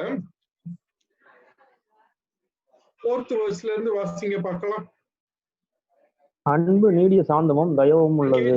கேஜேவி அருள் ஆங்கில வேதாகமத்துல கேஜேவி இருந்துச்சுன்னா charity suffereth long and is kind. Okay. Charity endeth not, charity owneth not itself, it's not puffed up. Yeah, thank you. So நம்ம என்ன பார்க்கிறோம், இங்க என்ன பயன்படுத்தப்பட்டிருக்கிற அந்த வார்த்தை சேரிட்டி. அந்த காலத்துல, இந்த காலத்துல சேரிட்டினா என்னன்னு யோசிப்போம், நம்ம ஏதோ ஹெல்ப் பண்றது, மத்தவங்களுக்கு பண உதவி பண்ணி ஹெல்ப் பண்றது, சமூக ஹெல்ப் பண்றது, சொசைட்டில போய் சோசியல் சர்வீஸ் பண்றது அப்படின்னு சொல்லி யோசிப்போம். இல்ல, அந்த நாட்கள்ல சேரிட்டி அப்படின்ற வார்த்தைக்கு அர்த்தம் என்ன? லவ். அதுதான் அந்த நாட்கள்ல அவங்க பயன்படுத்திட்டு இருந்தாங்க. காலப்போக்குல மாறிடுச்சு. நம்ம வேதத்துல, தமிழ் வேதத்துல கூட அநேக இடத்துல அப்படி இருக்குல்ல, ஸ்திரீ அப்படின்னு சொல்றோம். அது அந்த காலத்துல பெண்களுக்காக பயன்படுத்தப்பட்டது. பெண்களை சொல்லுவதற்கு ஸ்திரீ அல்ல ஸ்திரீகள் என்று சொல்லுவார்கள். இப்ப நம்ம அந்த வார்த்தை பயன்படுத்துறோமா? அதுவும் ஸ்திரீ ஒரு சிலர் வாசிப்போம், இஸ்திரி அப்படின்னு வாசிப்போம். இஸ்திரினா இஸ்திரி பொட்டி கிடையாது, இல்ல இஸ்திரி போடுறது கிடையாது. இட் இஸ் விமன், ஸ்திரீ. சோ காலப்போக்கில் எது வார்த்தைகள் மாறி இருந்துச்சுன்னா அந்த வார்த்தையோட அர்த்தம் என்ன அப்படின்னு சொல்லி நம்ம பார்க்க வேண்டியது முக்கியம். So meaning of the words are so important to understand the meaning of the passage. அடுத்த பிரின்சிபல் என்னன்னா the purpose and plan of the author. இது ரொம்ப முக்கியம். நம்ம Old Testament New Testament survey படிச்சுட்டு இது நம்ம கற்றுறது நமக்கு ரொம்ப பிரயோஜனம் உள்ளதா இருக்கும். ஏன்னா அந்த புத்தகங்கள்லாம் யாருக்கோ எழுதப்பட்டேன்னு சொல்லி நம்ம நல்லாவே தெரியும். ஒவ்வொரு புத்தகமும், வேதாகமத்துல இருக்கிற ஒவ்வொரு புத்தகமும் ஒரு குறிப்பிட்ட நபர்களுக்காக, மக்களுக்காக எழுதப்பட்டது. அந்த நாட்கள்ல இருந்த மக்களுக்காக அந்த எழுத்தாளர்கள் எழுதினாங்க. ஏதோ ஒரு காரியத்தை நினைவுல வைத்து அங்க இருக்கிற ஏதோ ஒரு இஷ்யூவை சரி செய்யறதுக்கோ, அதை குறித்து பேசுவதற்கோ, விளக்குவதற்கோ எழுதப்பட்டது. அதை நாம் சரியா புரிஞ்சுக்கணும். அது முக்கியமானது என்னன்னா, அந்த காலத்துல அந்த புத்தகத்தை வாசிக்கிறவங்களுக்கு தராத அர்த்தத்தை இந்த காலத்துல நமக்கு தராது. திரும்பவுமா சொல்றேன், கொரிந்தியர் பவுலிடத்துல இருந்து வந்த 1ஆம் நிருபத்தையும் 2ஆம் நிருபத்தையும் வாசிக்கும் போது என்ன புரிந்து கொண்டார்களோ அந்த அர்த்தத்தை நாம் தெரிந்து கொள்ள வேண்டும். அந்த இடத்துல தராத அர்த்தத்தை நமக்கும் தரக்கூடாது. It will not give a meaning which would not have meant for the intended audience. Example சொல்லணும்னா, நாம இப்ப இந்த நாட்கள்ல கவர்மெண்ட் நிறைய ரெஸ்ட்ரிக்ஷன்ஸ் கொடுத்திருக்கிறாங்க. என்ன ரெஸ்ட்ரிக்ஷன்ஸ்? வெளியே போகணும் அப்படின்னா மாஸ்க் போட்டு மாத்திரம்தான் போகணும், சோசியல் டிஸ்டன்சிங் இருக்கணும். அது மாத்திரமல்ல, நாம கூட்டம் கூட கூடாது, பல காரியங்கள் கொடுத்திருக்காங்க. ஒருவேளை இன்னும் ஒரு 5 வருஷம் கழிச்சு எல்லாம் நார்மல் ஆனதுக்கு அப்புறம் இதை வாசிக்கிறவங்க மாஸ்க் இல்லாம ஐயோ நான் வெளியே போக மாட்டேன், இல்ல இதை வாசிக்கிற ஒரு போலீஸ்காரர் நீங்க பைக்ல போறப்போ உங்களை நிப்பாட்டி, இங்க பாரு கவர்மெண்ட் 5 வருஷத்துக்கு முன்னாடி மாஸ்க் போட சொல்லியிருக்காங்க, நீ மாஸ்க் போடாம ஏன் வந்திருக்க, ஃபைன் கட்டு அப்படின்னு சொன்னா நம்ம அதை சரியா எடுத்துக்கிறோமா? என்ன சொல்லுவோம்? ஐயா நீங்க அந்த நாள் 5 வருஷத்துக்கு முன்னாடி இருந்த நிலைமை வேற, அப்போ அந்த நேரத்துக்கு இது தேவைப்பட்டுச்சு, ஆனா இப்ப அது தேவையில்லைங்க அப்படின்னு சொல்லுவோம்ல. சோ அந்தந்த சூழ்நிலையில கொடுக்கப்பட்ட அந்த அர்த்தம் பின்பதாக மாறாது, அந்த நாளுக்குரிய அர்த்தம் தான். சோ ஒரு வசனம் வாசிக்கலாமா? யோவான் 20:31, John 20:31. இயேசு தேவனுடைய குமாரனாகிய கிறிஸ்து என்று நீங்கள் விசுவாசிக்கும்படியாகவும் விசுவாசித்து அவருடைய நாமத்தினாலே நித்திய ஜீவனை அடையும்படியாகவும் இவைகள் எழுதப்பட்டிருக்கிறது. அழகா சொல்லுகிறது, these are written that you may believe that Jesus is the Christ. இந்த இயேசுவை கிறிஸ்து என்று விசுவாசித்து, இந்த இயேசு கிறிஸ்து மாத்திரமல்ல தேவகுமாரன், the son of God. அதனால என்ன நடக்குது? and that by believing you may have life in his name. அவருடைய நாமத்தினாலே நீங்கள் ஜீவனை சுதந்திரத்துக் கொள்ளுவீர்கள். சோ நாம என்ன யோசிக்கணும்? இந்த யோவான்ல இருக்கிற எல்லா பகுதிகளையும் வாசிக்கும் போது இந்த காரியத்தை நாம் நினைவில் வைத்துக் கொள்ள வேண்டும். we have to keep this in our mind. யோவான் எதற்காக எழுதுகிறார்? அவர் மற்ற சுவிசேஷங்களை எழுதுறவங்க மாதிரி எழுதல. மத்தேயு, மார்க்கு, லூக்கா மாதிரி பல காரியங்கள் அவர் எழுதல. பல காரியங்கள் அவர் விட்டுட்டாரு. பல புது காரியங்கள் எழுதியிருக்கிறாரு. ஏன் இப்படி வித்தியாசமா எழுதியிருக்கிறாரு? அவர் தெரிந்தெடுத்து கொண்ட பகுதிகள், இயேசு கிறிஸ்துவோட ஊழியங்கள் எல்லாம் இதை வாசிக்கிற அந்த ஜனங்கள், இந்த வாசிக்கிற ஜனங்கள் எங்க இருந்தாங்கன்னா எபேசு பட்டணத்துல இருந்து விசுவாசிகள். எபேசு பட்டணத்துல இருந்து விசுவாசிகளுக்கு இந்த காரியங்கள் எழுதுகிறார். அவர்களுக்கு தேவையான காரியங்கள் அவர்கள் வாசிக்கும் போது கிரேக்க சிந்தனையுள்ள அநேகர் இருந்தார்கள், கிரேக்க பின்னணியத்திலிருந்து வந்த அநேகர் இருந்தார்கள்.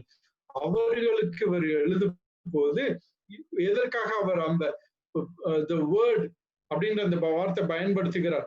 பின்பதாக ஏன் முதல் அற்புதம் சொல்றாரு? முதல் அடையாளம், அற்புதம் கூட சொல்ல மாட்டார். அவரு 7 அடையாளங்களை சொல்லுகிறார். 7 ஐஆம் ஸ்டேட்மெண்ட் சொல்லுகிறார். நானே நானே நானே அப்படின்ற வார்த்தையில பயன்படுத்த. ஏன் அவர் இந்த மெட்டீரியலை மட்டும் சூஸ் பண்ணியிருக்கிறாரு? ஏன்னா இந்த காரியங்களை இந்த யோவானுடைய புத்தகத்தை வாசிக்கிறவங்க, சுவிசேஷத்தை வாசிக்கிறவங்க வாசிக்கும் போது அவர்கள் என்ன புரிந்து கொள்ள வேண்டும்? இந்த இயேசு கிறிஸ்து யார்? இந்த இயேசு கிறிஸ்து தான், மேசியா தான். அது மாத்திரமல்ல, இவர் தேவனுடைய குமாரன்.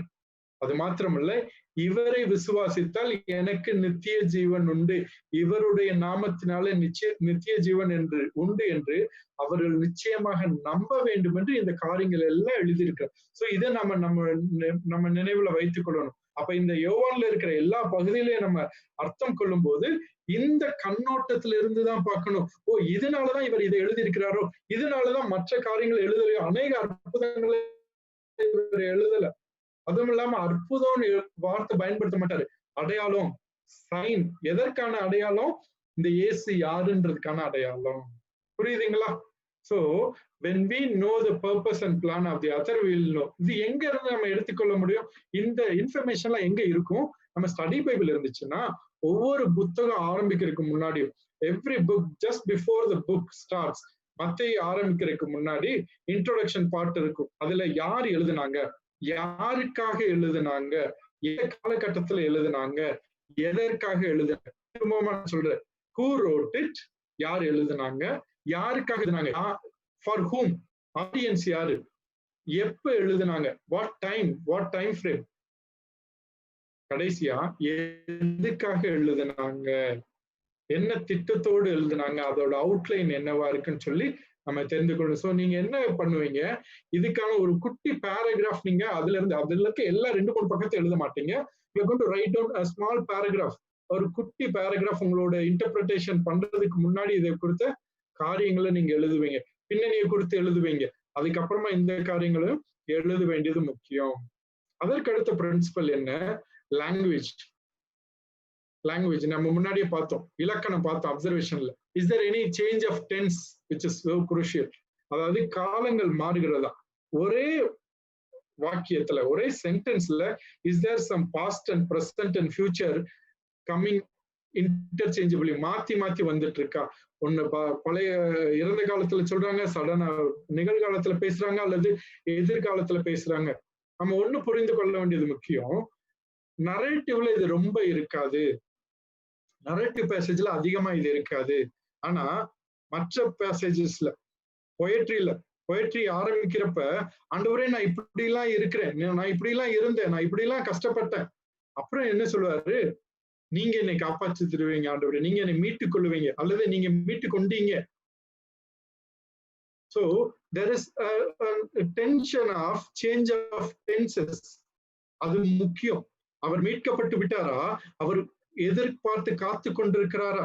விசுவாசத்தோடு காத்து கொண்டிருக்கிறாரா? ஃபியூச்சர் டென்ஸ்ல இருக்கும். அதெல்லாம் பாக்குறப்ப அதை குறித்து கொண்டு அதை நாம் சரியாக அர்த்தம் புரிந்து கொள்ள வேண்டும். அதே மாதிரி அப்ஜெக்டிவ் அட்வர்ப்ஸ் நம்ம அப்சர்வேஷனை போட்டிருந்தோம்னா இங்க அதற்கான அர்த்தம் என்ன, ஏன் அதை அப்படியா கொடுக்குறாங்க, ஏன் அதை அவ்வளவு விவரிச்சு சொல்றாங்க.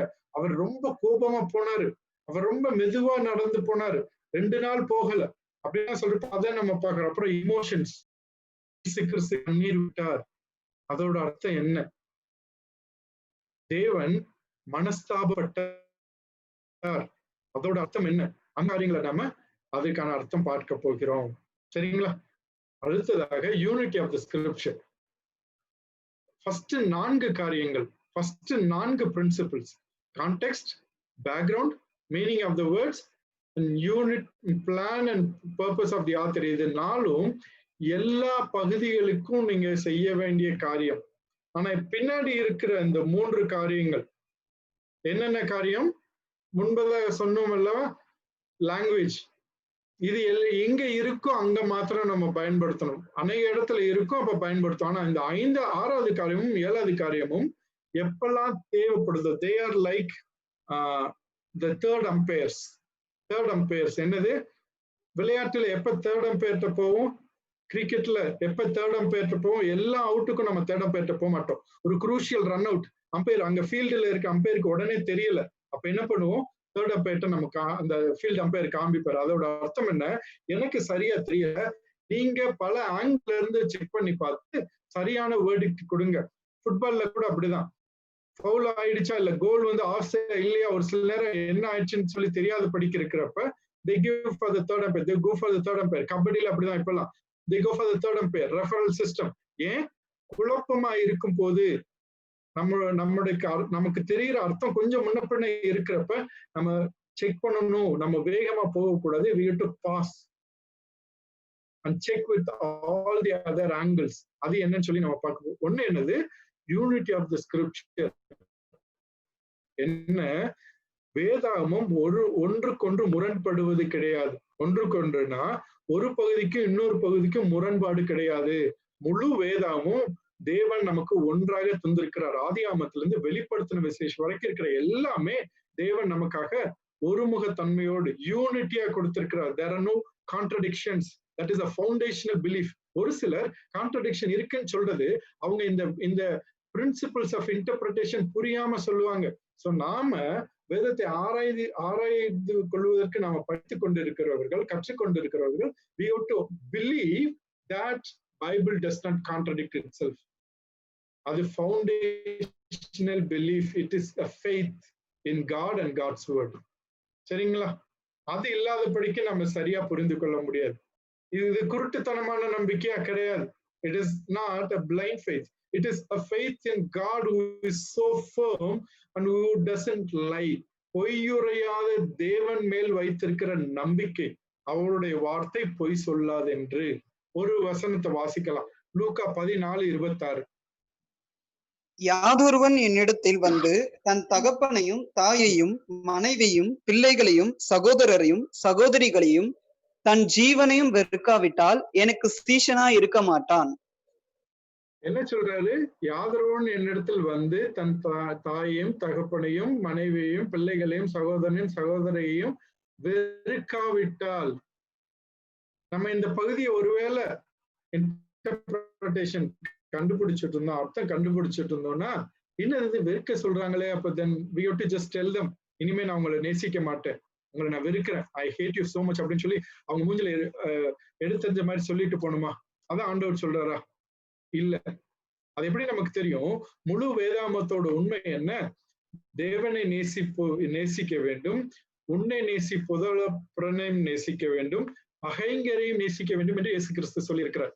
ஒரு இடத்துல வேதாகமம் அன்பை பற்றி இப்படியாக சொல்லுகிறது, நேசிக்க வேண்டும் என்று சொல்லுகிறது, பகைவரையும் மன்னித்து நேசிக்க வேண்டும் என்று சொல்லுகிறது. ஆனா இந்த இடத்துல வெறுக்க சொல்லியிருப்பாங்களா? then we have to check. என்ன பண்ண போறோம்? parallel passage பாக்குறோம். மத்தேயு 10:37 வாசிங்க. தகப்பனையாவது தாயையாவது என்னிலும் அதிகமாய் நேசிக்கிறவன் எனக்கு பாத்திரன் அல்ல, மகனையாவது மகளையாவது என்னிலும் அதிகமாய் நேசிக்கிறவன் எனக்கு பாத்திரன் அல்ல. ஸோ இதே பகுதியை மத்தேயு என்ன எழுதுறாரு, என்னிலும் அதிகமாய் நேசிக்கிறவன். ஸோ லூக்கா அந்த பதத்தை பயன்படுத்தினார்னா அந்த மக்களுக்கு அது தெரியும். லூக்கா யாருக்கு எழுத, தியோபேலுக்கு எழுதுறாரு. அந்த தியோபேலு இதை வாசிக்கிறப்ப he would have understood rightly. அவர் வெறுப்புனா வெறுப்பு அப்படின்னு அர்த்தம் கொண்டிருக்க மாட்டாரு. இட் இஸ் லவ்விங் லெஸ், குறைவாக நேசிப்பது, தேவனை விட குறைவாக, என்னிலும் அதிகமாய் நேசித்தால். சோ நம்மளுடைய அர்த்தம் எப்படியாக எடுக்க வேண்டும், இந்த ரெண்டு பகுதியை ஒப்பிட்டு பார்க்கும்போது anyone who loves anybody else more than God, தேவனை விட அதிகமாக நேசித்தால், கிறிஸ்து மேல இருக்கிற நேசத்தை விட அதிகமான நேசம் மற்றவர்கள் மேலேயோ வேறு ஒரு பொருள் மேலேயோ இருந்தால் அவர்கள் தேவனுடைய இயேசு கிறிஸ்துவனுடைய சீஷர்களாக இருக்க முடியாது. அதுதான் சரியான அர்த்தம். So are we able to understand? இந்த மாதிரி கான்ட்ரடிக்டரி அர்த்தம் நமக்கு வர மாதிரி இருந்தா it is not Bible is contradicting, but our understanding about the Bible. இப்ப முன்ன வேதாகமம் முரண்படல, நம்முடைய அந்த புரிந்து கொள்ளும் தன்மை கொஞ்சம் முன்ன பின்ன இருக்கு. நாம முழுதா சரியா புரிந்து கொள்ளணும். அதுக்கு என்ன பண்ணணும், பைபிள நிறைய வாசிக்கணும். You have to read from Genesis to Revelation to understand the whole idea of the Bible. நம்ம ஆண்டவர் யாரு, நம்முடைய தேவன் எவ்வளவு அன்பானவர், எப்படிலாம் நமக்காக கிருபையா இருக்கிறார், என்னெல்லாம் செஞ்சிருக்கான்னு சொல்லி அந்த வேதாகமத்தோட முழு காரியத்தை நம்ம புரிந்து கொள்ளணும். parallel passage படிக்கணும்.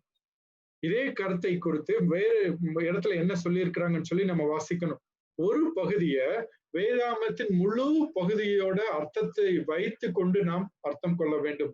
We have to interpret any passage in the light of the Bible teaching as a whole. முழு வேதாகமத்தோட சத்தியத்திற்கு உள்ளாக வைத்துதான் அந்த பகுதியோட அர்த்தத்தையும் நாம் கண்டுபிடிக்க வேண்டும். அதுக்கு இதுக்கும் முரண்படக்கூடாது. I hope I communicated rightly. Maybe if there any clarification after I finish this we can have. கடைசியாக parenthesis. அந்த அடைப்புக்குறிக்குள்ள பிராக்கெட்ஸ்ல இருந்து நம்ம அப்சர்வ் பண்ணிருப்போம் இல்லையா, அங்க நம்ம அப்சர்வ் மட்டும் தான் பண்ணிருப்போம், நோட் மட்டும் தான் பண்ணிருப்போம். ஆனா இங்க அதோட அர்த்தம் என்னன்னு சொல்லி மற்ற டெக்னிக்ஸ் எல்லாம் வச்சு நம்ம கண்டுபிடிப்போம். இதுக்கு முன்னாடி வரைக்கும் நம்ம சொன்ன எல்லா பிரின்சிபிள்ஸ் அதே பிரின்சிபிள்ஸ் வச்சுதான் கண்டுபிடிப்போம். ஆனா அதோடு கூட என்ன செய்ய போறோம், ஏன் இந்த ஆத்தர் அதை பிராக்கெட்ல கொடுத்திருக்கிறார். தயவுசெய்து இங்க இத நான் திரும்பமா சொல்லணும். We believe everything that is written in the Bible is God's word, and even the brackets are given to the people who were written. அதை எழுதினவங்க தேவன் தந்தது போலதான் எழுதி இருக்கிறாங்க. ஏதோ ஒரு நோக்கத்தோட அந்த பிராக்கெட்ல வச்சிருக்கிறாங்க. சரியா? ஒரு சிலர் வேதத்தை முழுசா நம்பாதவங்க சொல்லுவாங்க, இது வேற யாரோ பின்னாடி எடிட்டர்ஸ் பண்ணிட்டாங்க, பின்னாடி வந்தவங்க அதை சரி செஞ்சுட்டாங்க, எக்ஸ்ட்ரா இன்ஃபர்மேஷன் கொடுத்துட்டாங்க. No, as a Bible believing Christian, I do not believe that. அதை நான் நம்பல. What I believe, if யோவான் அந்த புத்தகத்தை எழுதினார்னா யோவானுடைய வாசகர்களுக்காக, ஆடியன்ஸ்க்காக அதை அந்த பிராக்கெட்ஸ்ல கொடுத்திருக்கிறார், ஏதோ ஒரு காரியத்தை சொல்றதுக்காக. சோ நாம என்ன பண்ணணும், யோவான் எதுக்காக அதை அந்த பிராக்கெட்ல கொடுத்திருக்கிறாரு அப்படின்ற பர்பஸ் அதை பார்க்கணும். அது ஃபுல் புக்கோட பர்பஸ் பாக்குறப்ப we'll be able to understand. But let me tell this clearly, இது ஆரம்பத்திலே நம்ம கண்டுபிடிச்சிட முடியாது. It will take some time. Or at least a year or so. சரிங்களா? இது புரிஞ்சுக்க முடியலாட்டி, ஆரம்பத்துல புரிஞ்சுக்க முன்னாடி கவலைப்படாதீங்க, கைவிட்டுறாதீங்க. just keep on learning. ஆனா இத நம்ம தெரிந்து கொண்டோம்னா இன்னும் அது, ஏன்னா ஏதோ நம்ம ஜிபிஎஸ் போட்டுட்டு நம்ம கார் ஓட்டும் இல்ல பைக் ஓட்டும் இல்லையா, அது போலதான் இந்த parenthesis எல்லாமே லைக் ஜிபிஎஸ். அது நம்மள ஒரு அந்த ஆத்தரை எங்க நம்மளை கூட்டிட்டு போகணும்னு விரும்புற நேரம், அந்த நோக்கத்துக்கு நேரா வழி நடத்துறதுக்கு இந்த பேரண்ட்ஸ் பயன்படுது. என்னோட தீசிஸ் மூலமா நான் அதை ரொம்ப தெளிவா நான் புரிஞ்சுக்கிட்டேன். அதனாலதான் நம்மளோட கூட அதை சொல்லி கொடுக்கிறேன், கற்றுக் கொடுக்கிறேன். It guides us to the exact purpose for which the author has written it down, the whole purpose of the book. அதனால அதை தெரிந்து கொள்ள வேண்டியது முக்கியம். சரி, இவ்வளவுதான் இந்த பிரின்சிபிள்ஸ் ஆஃப் இன்டர்பிரேஷன். இந்த வேதாகமத்தோட அர்த்தம் கொள்ளுகிறதோட பிரின்சிபிள்ஸ், விதிமுறைகள். சோ நம்ம இன்டர்பிரேஷன் முடிச்சிட்டோமா? இல்ல, இன்டர்பிரேஷன் முடிக்கல. நம்ம ஒன்லி ஃபார்முலாஸ் தான் கத்துருக்கிறோம், விதிமுறைகளை மாத்திரம் தான் கத்துருக்கிறோம்.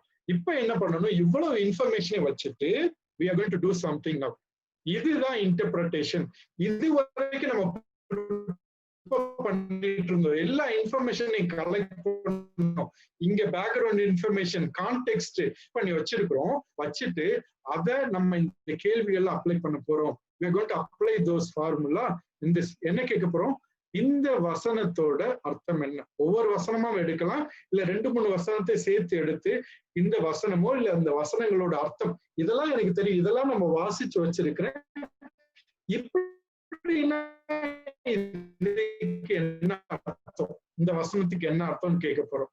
அல்லது ஒய் அப்படின்ற கேள்வி கேட்க போறோம். ஒய் வந்து அப்சர்வேஷன்ல கேட்டோம். ஆனா இந்த ஒய் நம்ம கொஞ்சம் கற்பனையோடு கூட within the limited parameters of interpretation. அதாவது நம்ம கற்பனை வந்து கட்டுக்கடங்காம கற்பனை இல்லை. இந்த இன்டர்பிரிட்டேஷன் பொருள் அறிதலோட பவுண்டரிக்குள்ளாக, இந்த பொருள் அறிதலோட பவுண்டரிக்குள்ளாக இருந்து ஒரு சில கேள்விகள்.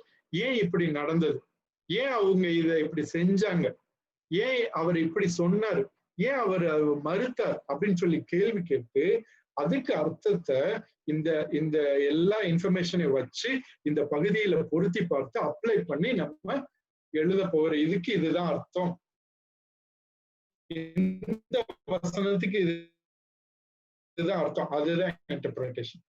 சரிங்களா? Are we able to get it? So we are through now for the principles and finally asking question and writing down the answer for the question using those things. Okay.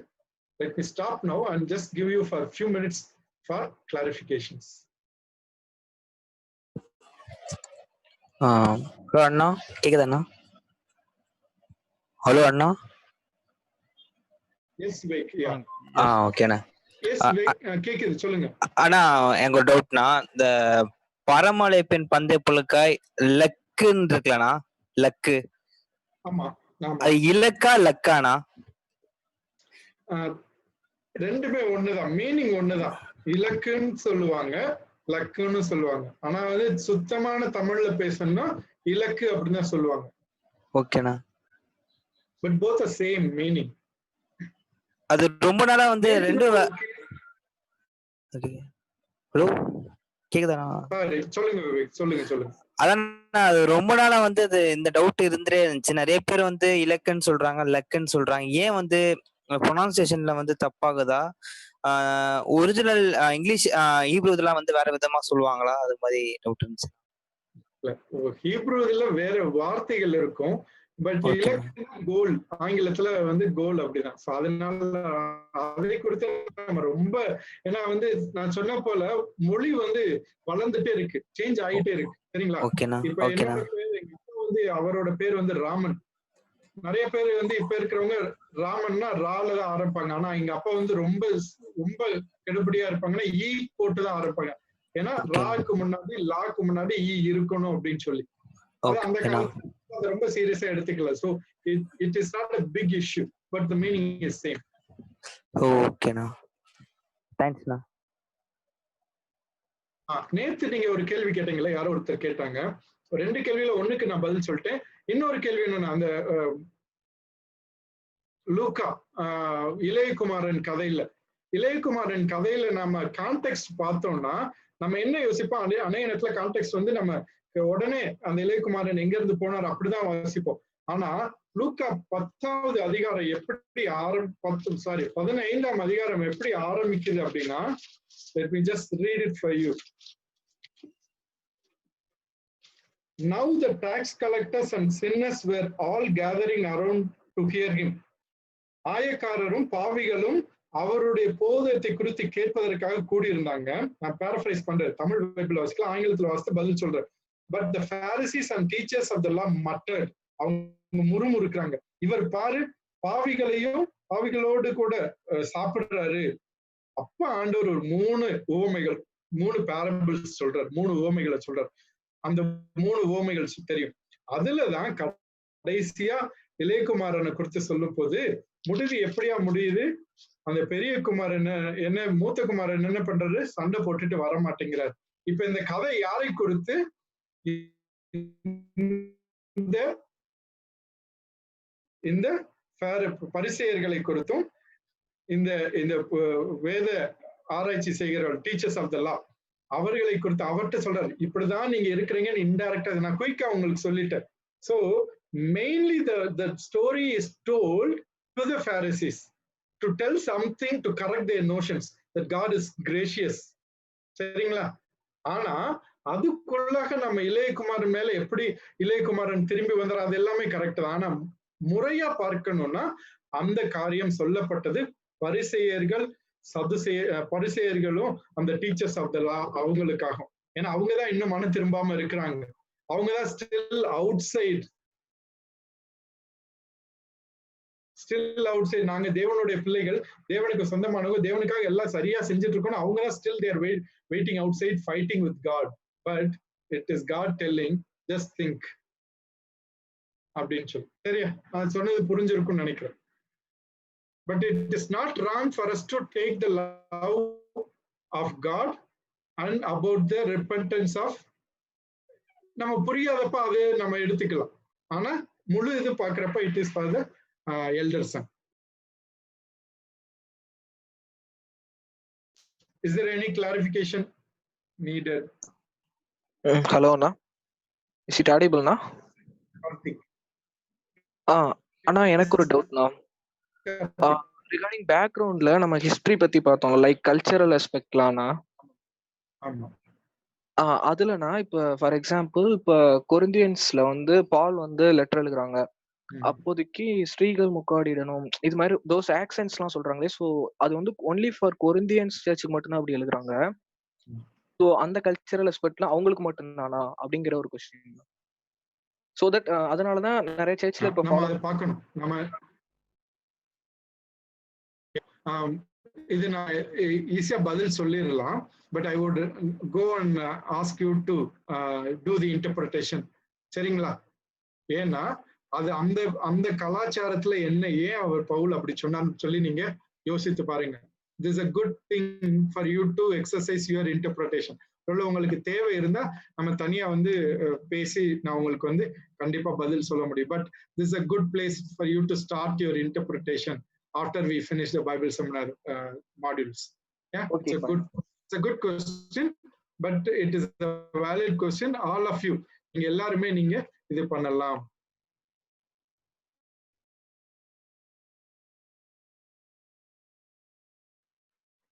அண்ணா அண்ணா கேக்குதா? அண்ணா இந்த ஜீசஸோட அந்த மரணத்துக்கு முன்னாடி வந்து ஜீசஸ் வந்து எருசலேமுக்கு போகும்போது அந்த கழுதையில போவாரு அப்படி சொல்லிட்டு ஒரு இது படிப்போம்ல ஒருத்தன். சோ அது வந்து 4 சாப்டர்லயுமே மேபி இருக்குன்னா அதுல எல்லாத்துலயும் வந்து எப்படின்னா ஜீசஸ் வந்து சீசர்கள் கிட்ட சொல்றாரு, நீ போங்க, உங்களுக்கு எதிர ஒருத்தர் வருவாரு, அவங்க கிட்ட கழுதை ஏன் அவுக்குறீங்கன்னு கேட்டா இது என்னோட ஆண்டவருக்கு வேணும் அப்படின்னு சொல்லுவாங்க. சோ இதோட பேக்ரவுண்ட் பாக்கணும் அப்படின்னா 4 இதுலயுமே இந்த மாதிரி விஷயத்த இதே வேர்ஸ் தான் யூஸ் பண்ணிருப்பாங்க. ஜீசஸ் வந்து அவங்க கிட்ட முன்னாடியே சொல்லியிருப்பாரா, இல்ல இது பத்தின பேக்ரவுண்ட் எதுவுமே இருக்காது இல்லனா? இதெல்லாம் வந்து எப்படி படிக்கிறது? இது மாதிரி நிறைய இருக்குல்ல. மேல்மாடி வீட்டுல பஸ்கா ஆயத்தம் பண்ண சொல்றது, அப்பவும் யார்கிட்டயும் ஜீசஸ் முன்னாடியே போய் சொல்லியிருக்க மாட்டாரு. சோ இந்த மாதிரி விஷயத்தெல்லாம் எப்படி பேக்ரவுண்ட் தேடி படிக்கிறதுனா?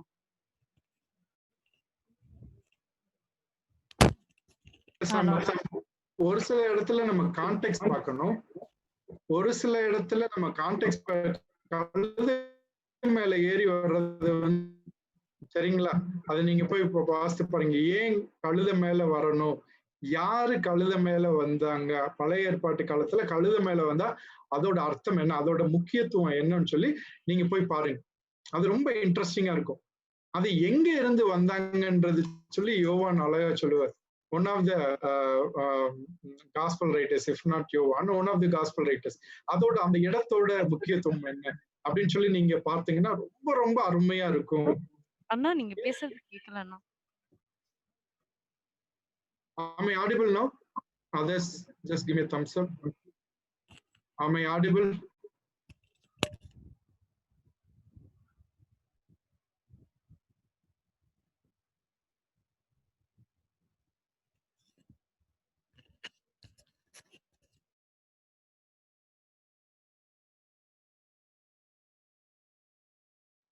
யா அது அந்த பகுதியை நம்ம வாசிக்கும் போது ரொம்ப அழகா இருக்கும். நீங்க அதை போய் வாசித்து பாருங்க. அதோட பேக்ரவுண்ட் இன்ஃபர்மேஷன், அது பேக்ரவுண்ட் இன்ஃபர்மேஷன்லாம் எங்க இருக்கும்னா கமெண்ட்ரீஸ்ல கண்டிப்பா இருக்கும். இல்ல customs of the people, Old Testament Bible customs அப்படின்லாம் புக் இருக்கும். ஸோ அதுல எல்லாம் நீங்க பார்க்கும்போது கண்டிப்பா இருக்கும். It is tedious process. நான் நேற்று சொன்னேன் இல்லையா, நம்ம முத்து எடுக்கணும்னா ரொம்ப ஆழமா போய் தான் மூச்சு அடக்கி தான் எடுக்கணும். So it is a tedious process. But you will, ஏன்னா பரிசுத்த ஆவியானவர் நம்மோடு கூட இருக்கிறார். பரிசுத்த ஆவியானவர் நம்மோடு கூட இருக்கிறார். அவர் நமக்கு இந்த காரியங்களை நமக்கு சொல்லி தருவார். சரியா? நமக்கு எல்லா காரியங்களும் ஒருவேளை எல்லாம் உடனே கேட்கலாட்டியும் உடனே நமக்கு தெரியலாட்டியும் நமக்கு போக போக ஆண்டவர் பல காரியங்களை கற்றுக்கொண்டு, நானும் கற்றுக்கொண்டேன். இப்ப எல்லாம் கற்றுக்கொண்டுட்டுனான்னு இல்லை, I am still learning. So you will learn. Anything else? Yes, Jennifer. அண்ணா, ஒரு டவுட் இருக்கு. மார்க் 5th சாப்டர்ல வந்து ஹீலிங் அண்ட் டீமன் பொசஸ்ட் மேன்ல வந்து ஒரே ஒரு மனிதன் தான் அப்படி இருந்ததாகவும் அவனை தான் காட் ஹீல் பண்ணதாகவும் இருக்கும். ஆனா மேத்யூ 8லயும் லூக் 8லயும் பார்த்தா அங்க 2 பேர் வந்ததா, 2 பேர் ஹீல் ஆனதா இருக்கு. இதுல கொஞ்சம் கன்ஃபியூஷன் இருக்கு. கன்ஃபியூஷன் நீங்க பைபிள் செமினார்ல ஐபிஎஸ் கத்துக்கிறதுக்கு முன்னாடி இருக்கலாம், இனிமே இருக்க முடியாதுன்னா now you are going to exercise. இதே தான் நான் சொல்லுவேன். I can easily answer if it is a DTC. இது ஒரு DTC இருந்ததுன்னா நான் உங்களுக்கு பதில் சொல்லிடுவேன். So now that we have learned the principles of interpretation, we are going to attempt and see. சரிங்களா Jennifer? Okay. Bible will not contradict. அதை நீங்க மனசுல வச்சுக்கோங்க. With that you just go and find out என்ன எதனால அவங்க சொல்றாங்க, என்ன நோக்கத்துல இது ஒண்ணு மட்டும் தான் சொல்றாங்க, என்ன நோக்கத்துல, எதனால அவங்க ரெண்டாம். அதனால just go and give a try. Okay. Anything else? அண்ணா, இப்ப mark 9:29ல this kind of spirit can come out only by prayer அப்படின்னு இருக்கு. பட் இதே தமிழ்ல நீங்க படிச்சோம் அப்படின்னா உபவாசத்தினாலதான் வரும் அப்படின்னு இருக்கு. ஸோ இப்ப இங்கிலீஷ்க்கும் தமிழுக்கும் ஒரு டிரான்ஸ்லேஷன் இப்படி இருக்கிறதுனால நம்ம இன்டர்பிரிட்டேஷன் பண்ணும்போது இன்டர்பிரிட்டேஷனே டோட்டலா மாற வாய்ப்பு இருக்குல்லண்ணா? கண்டிப்பா. அதற்காக தான் நான் வந்து என்ன சொல்றேன், we have to use multiple translations. சரிங்களா? மல்டிபிள் டிரான்ஸ்லேஷன்ஸ் யூஸ் பண்றப்ப அந்த மூல பாஷையில என்னவா இருக்கும், ஒரு சில இடத்துல வந்து நோட் கொடுத்திருப்பாங்க கீழே, அது வந்து இது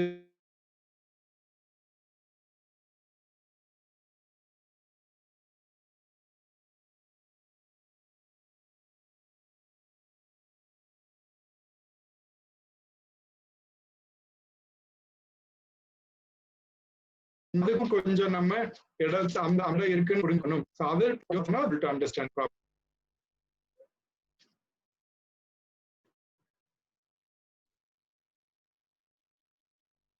Am I audible now? Yes, Anna. Yeah.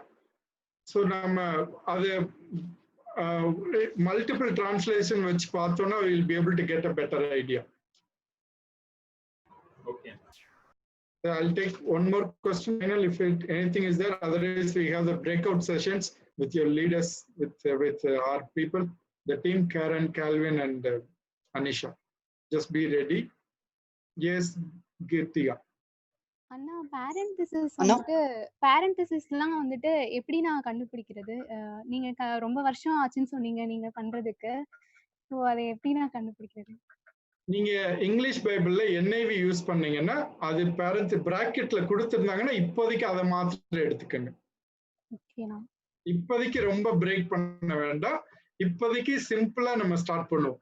ABCDல start பண்ற மாதிரி இப்போதைக்கு அது நேரடியா பிராக்கெட்ல கொடுத்திருந்தாங்கன்னா you just take that and note it down and see the this one and meaning, observation and meaning for that.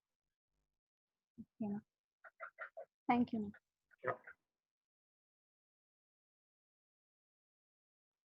Okay.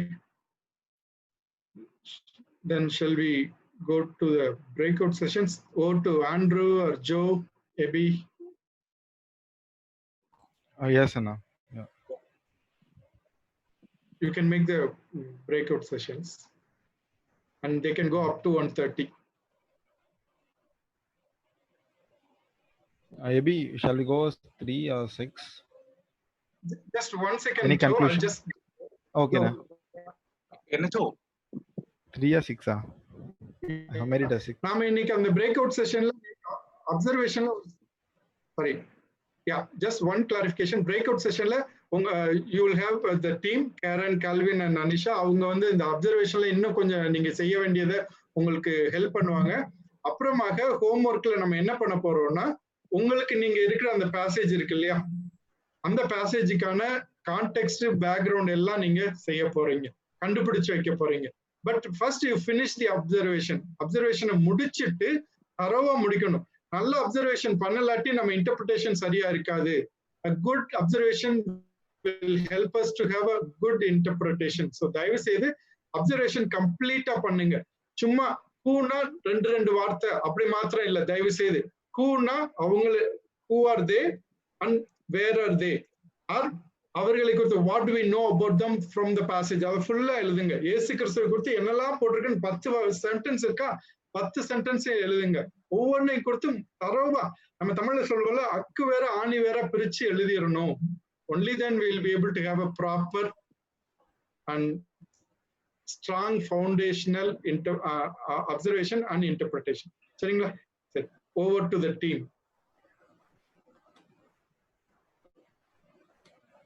Maybe I will make it into 3 then.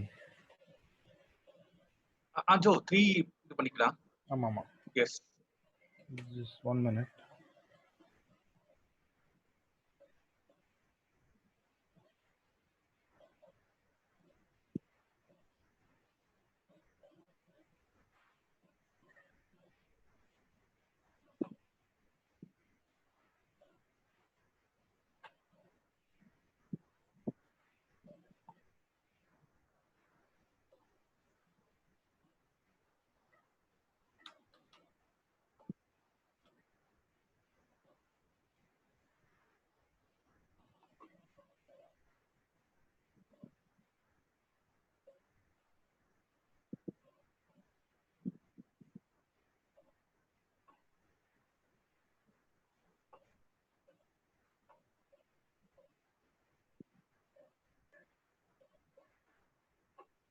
Crystal Anna, Hinaya.